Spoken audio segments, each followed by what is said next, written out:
Bonsoir à tous, bienvenue dans notre émission La Réunion Léla. On espère que, comme à chaque fois, que vous êtes en bonne santé, que ça se passe bien, que le contexte sanitaire n'est plus aussi contraignant. Et on espère qu'on pourra aller vers les fêtes tranquillement. En tout cas, c'est ce qu'on espère. On va prendre le temps pour parler d'une personne, c'est dans Cosmo Réunionnais.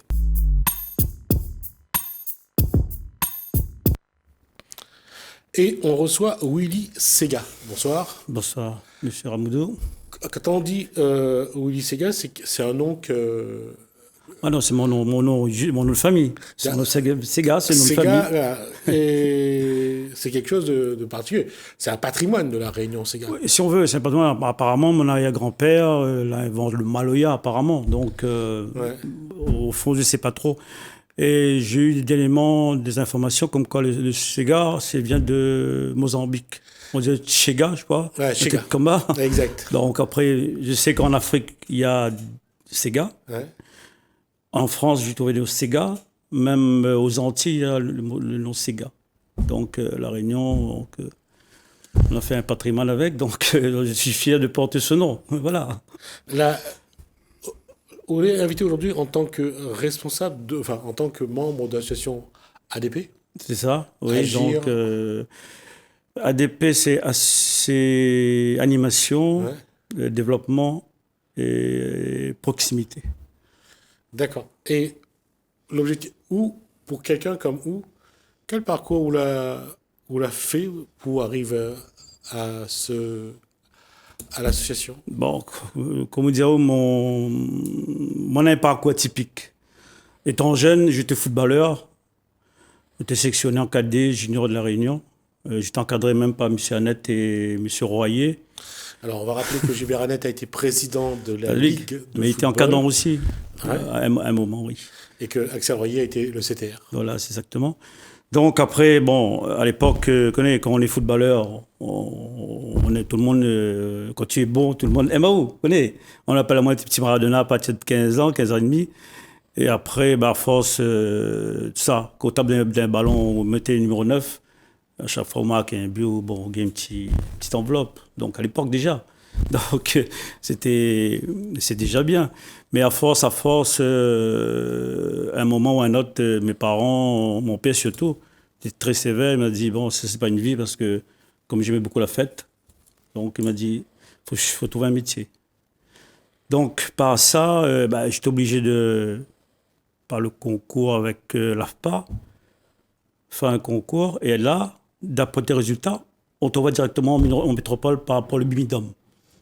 Donc, à la mobilité, comme on l'appelle aujourd'hui. Donc, on te met dans l'avion, on dit, voilà, on arrive à Marseille, on te fait visiter. Bon, là, c'est le Vieux-Port, on passe la rue Prado, il y avait le stade Vélodrome que j'y reviens même pas. On arrive à Mazag, Obélix, on te met dans un vieux château. Après, voilà. Pendant 15 jours, on te forme. Pendant 15 jours. Pour après te mettre dans la nature pour dire, bon, toi, tu es affecté, par exemple, à Alençon, l'autre à Grenoble, l'autre à Lyon. On te met dans le train et on t'envoie. Voilà, moi, j'étais affecté à Alençon, donc Comme il quoi? fallait, comme électricien de bâtiment. Ah, d'accord. Voilà. Mais avant, tu passes ton concours et après, d'après ton résultat, on t'affecte. On ne te dit pas le métier, voilà, tu ne choisis pas ton métier. C'est ça. Mais après, bon, j'étais affecté à Alençon. 3 semaines après, il y a les gendarmes qui arrivent dans l'AFPA. Ah, on va me chercher M. Sega. Ben oui, M. Sega, le séisme militaire est obligatoire. Donc, comme que j'ai quitté la Réunion, j'ai pas dit que j'allais faire mon AFPA, mais il faut absolument que je quitte l'AFPA pour être parti pour faire le service militaire. Voilà. On va essayer de ne pas faire trop de bruit avec la table, D'accord. s'il te plaît. Et voilà, et après j'appelle mon cousin qui était à Paris. Je monte chez lui à Paris. Donc j'étais pris en service militaire à partir le 1er décembre. Ben après, ça y est, j'ai fait 1 an de service militaire. Quand j'ai fini, il fallait travailler. Parce qu'en France, si tu ne travailles pas, tu ne manges pas. Et quand j'ai quitté, j'étais magasinier. Et madame, entre-temps, est venue en France. On s'est retrouvés en 1980. Donc, était obligé de travailler, on a travaillé. Bon, que moi, j'étais magasinier, comme je t'ai dit, à la Silec. Mais le SMIC courait après moi. Les 25 du mois, il ne peut rien manger, connais. Ouais. Voilà, on prenait tout pour manger. Là-bas, si tu ne travailles pas, mange pas. Comme une fois, on me disait, oh, c'est dur la vie. Donc, voilà, moi, comme je prenais le train pour aller travailler, un jour, j'ai vu que la SNCF était en bas chez Recrute. C'est là que je passe le concours. Et là, j'étais pris à SNCF. Et de là, j'ai pu avoir le congé bonifié pour venir à La Réunion en 1985, 6 ans après. Donc, comme je t'ai dit, la vie, c'était très, très dur chez nous. Même madame, entendant le premier enfant, mon premier garçon, il disait, oh, il avait 2 robes grossesse, il avait un jour dit, demain, connais. Ouais. Et après, Je connais. Ouais. c'est la vie, hein. Ouais. Mais 5 du mois, il fallait manger, connais, réchauffer la cassoulet, le petit thon, connais. Maintenant, comme il voit ça, ben, je pense aux les souvenirs, quoi. Mais voilà, ben après, je suis venu en vacances pendant 2 mois et demi, en 1985. Et de là, la Réunion était, waouh, trop super. Ça me manquait, quoi. Au retour, ben, voilà, en plus, comme j'étais footballeur, j'étais sélectionné dans l'équipe Paris Sud-Est de la SNCF. On jouait à haut niveau. J'ai même le bâton de Joinville en 1984-85.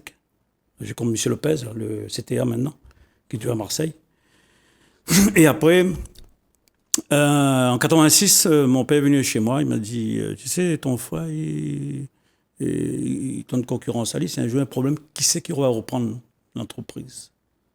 Donc, dans ma tête, c'est déjà un jour, je vais retourner chez moi. Et ma fille est née le mois d'août. Le premier semaine de septembre, j'ai fait une finale en Corse. Au retour de mon service, il m'a été écrit départ volontaire.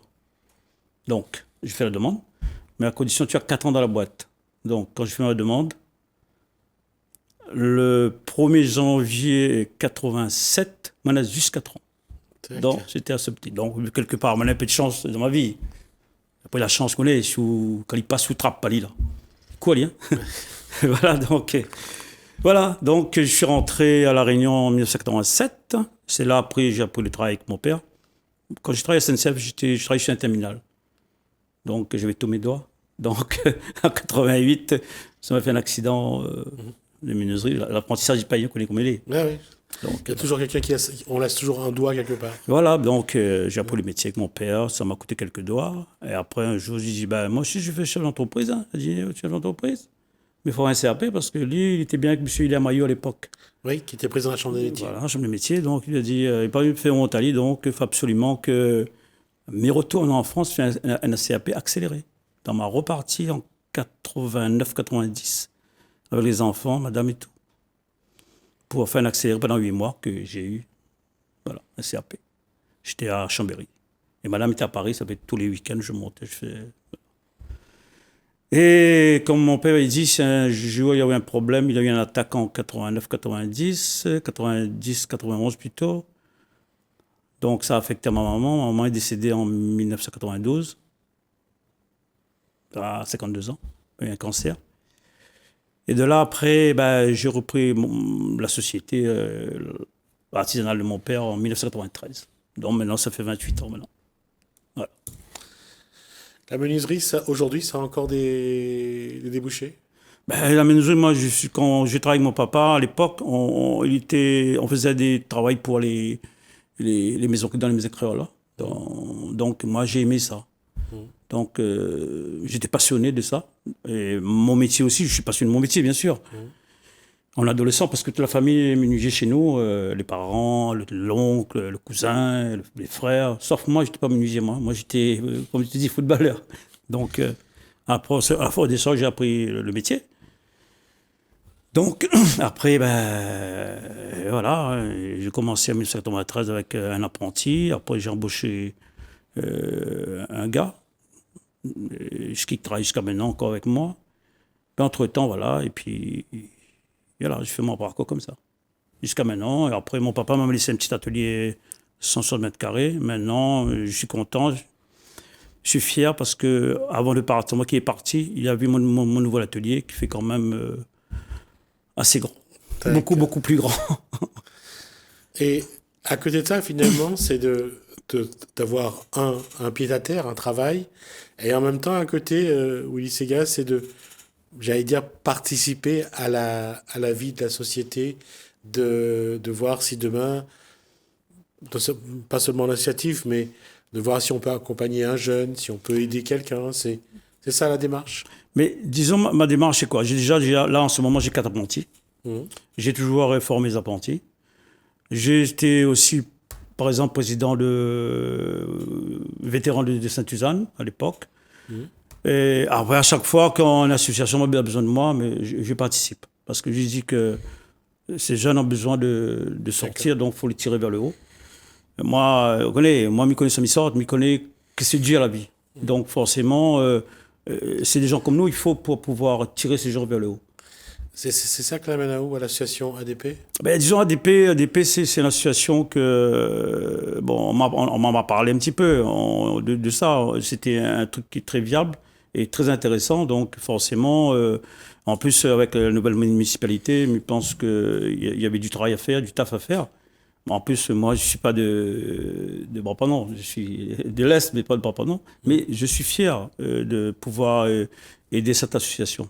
Je pense qu'ils ont beaucoup d'idées, donc on va avancer, je pense. À haute époque, lorsque vous avez 15-20 ans, à aujourd'hui, les mentalités des jeunes ont beaucoup changé. Ah, la mentalité a changé, c'est sûr, la mentalité a changé. Avant, on connaît, tout le monde était très, très solidaire. Et puis nous, vous connaissez, moi, je dis aux jeunes de partir, d'aller voir ce qu'il y a plus loin. Moi, mon métier, moi, je voyage beaucoup par rapport à mon métier, ça me permet de voir plein de choses. Et mon métier permet à moi de visiter, de voir qu'est-ce qu'il y a à l'extérieur. Voilà. Mais comment on veut apporter ou t'expérience ce que vous l'avez appris aux jeunes à travers l'association? Comment on veut faire ça? Disons, peut-être pas par rapport à la situation, peut-être pas pour mon métier. Moi, comme on l'a dit, on est parti dans les maisons créoles pour pouvoir garder cette patrimoine, maisons créoles là. Donc là-dessus, comme il n'y a pas beaucoup d'entreprises maintenant qui font ça maintenant. Bon, je suis un parmi qui reste, sûrement, il y a d'autres, je ne sais pas. Mais je pense que il y a un créneau à prendre là-dedans. C'est autour du patrimoine réunionnais, autour de des cases créoles, il y a quelque chose à faire?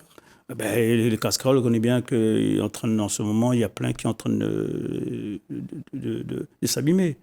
Donc, il faudra... La restauration? La restauration, mais je fais aussi 19. On a fait un Saint-André, puis Maison de Saint-André, je pense, qui est très, très joli.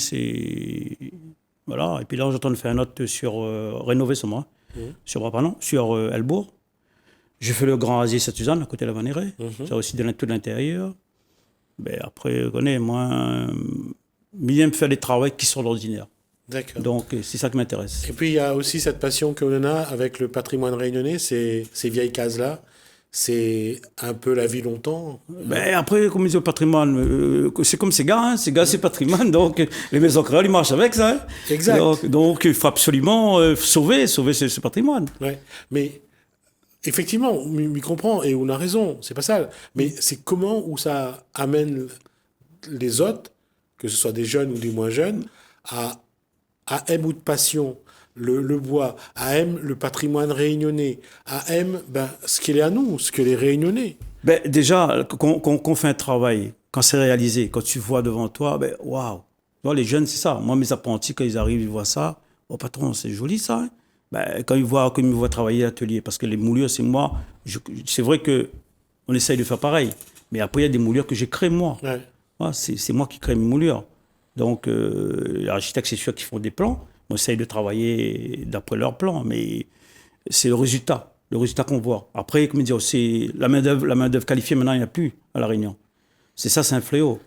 Mais pourquoi, c'est bizarre, pourquoi il n'y a plus de main-d'œuvre qualifiée dans la menuiserie à La Réunion, alors que normalement, on est toujours en train de former, que ce soit en formation, que ce soit dans les écoles, dans les LEP, dans les lycées professionnels, on continue à former des menuisiers. Oui, mais on forme les menuisiers, c'est un fait, mais maintenant, à La Réunion, il y a bien 90% des chefs d'entreprise menuisiers, ils travaillent tout seuls.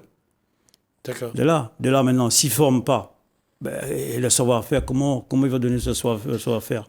Donc forcément... Donc, ce qui veut dire qu'aujourd'hui, on est dans l'obligation de former ce qu'on a besoin. Moi, au ça me sort de ça m'est arrivé. Moi, je pense que la chance que moi l'a eu, mais vu que c'est chez l'entreprise menuisier, c'est vrai qu'en ce moment, ils sont un petit peu, par rapport au Covid, dans la difficulté. Mais moi, je me dis qu'il faut pas se décourager. Il y a plein d'aides à aller chercher. Surtout pour, par exemple, leurs ateliers, par exemple, il faudrait, comment dire ça, moi, mon atelier 2010, j'ai racheté tout à neuf. J'ai remis tout à neuf. J'ai eu des aides avec la CGSS, par exemple. Donc, il y a des aides à faire. Parce que l'argent, il repart en métropole tout le temps. Si on ne va pas chercher, il repart. Aujourd'hui, comment on veut justement transmettre ce savoir que Onana?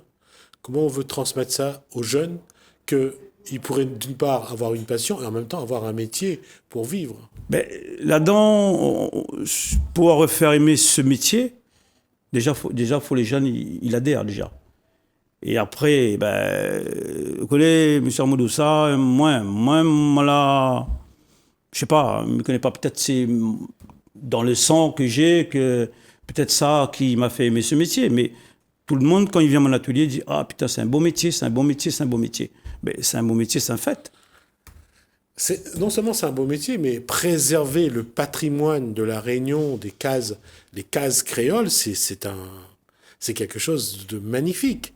Et quand on regarde tous les gens qui passent rue de Paris, quand ils passent, que ce soit à Saint-André, à Brapanon, tout le monde s'arrête devant les cases créoles, les toits en bardeaux,